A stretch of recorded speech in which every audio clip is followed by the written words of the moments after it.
So remember we were talking about the principle of zero product. So if we have A times B equals 0, that's only if and only if one of them has to be 0. So that means that on this we have x plus 4 must equal what? 0, or x minus 2 must equal also 0. So anytime you have two products multiplied together with no other adding and subtracting in between, you want to just set them equal to 0 and then solve it out. So on this one, you would simply subtract your 4. So we have x is equal to a negative 4.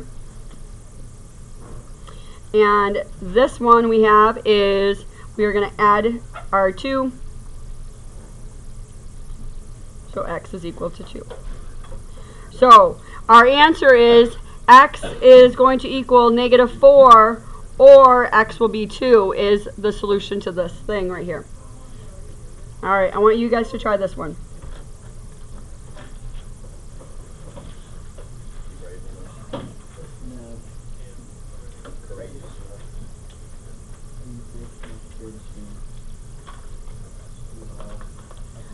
So one thing you want to always, this is very important to remember, is it has to look like this to be able to use this rule. It has to be two products multiplied together that equals 0 to do this. Other than that, you're going to have to go through and you'll have to go and distribute and solve it out just like we have been doing. But if you get two products set together, then you do exactly what we did. So now I want you guys to try number 5.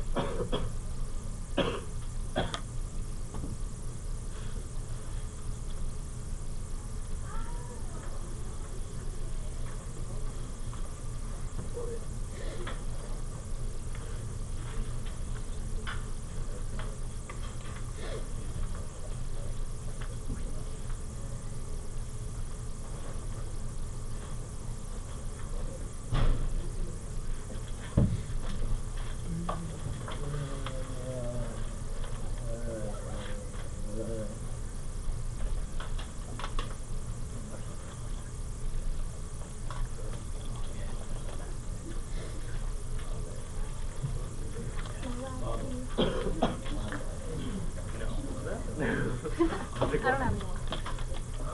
Okay. We just pour it.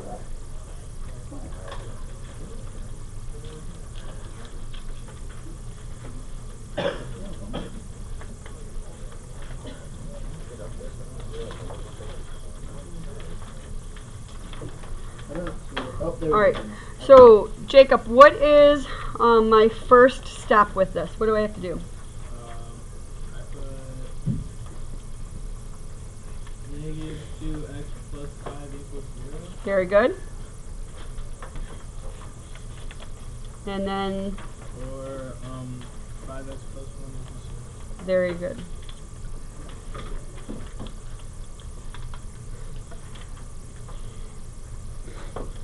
And then we have here, we would then just solve them out. So we would subtract our 5.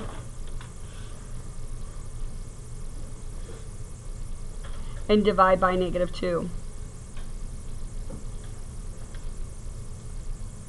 And on this one, we would subtract our 1. So we have 5x equals negative 1. And what's my last step? Divide by 5. So, because I'm running out of space and I don't want to use the whole thing, I'm going to write it over here. So that means x equals, and negative negative is a positive, so you have 5 halves, or your negative 1/5. So that's our solutions to our problems. Now, what? That's when I got plugged in the calculator, which is negative 1 divided by 5. Negative 1 divided by 5, yeah, you got a decimal? Yeah, this is just a fraction. So the I would accept the decimal. Or, yeah, you could put a decimal. But this is fraction. This is without the calculator. So you can also put this in your calculator and get 2.5. So that's fine.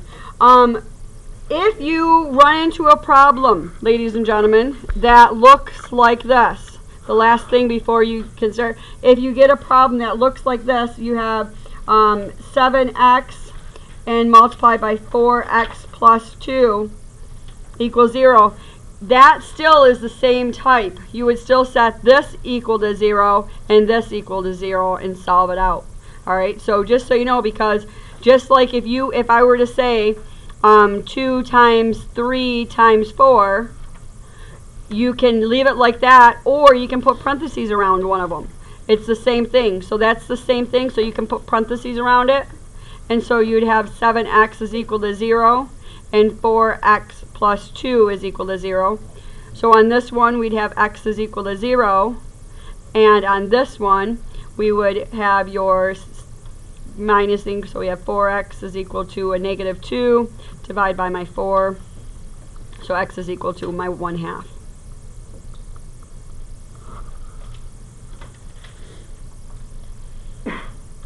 Alright, so it's this or that.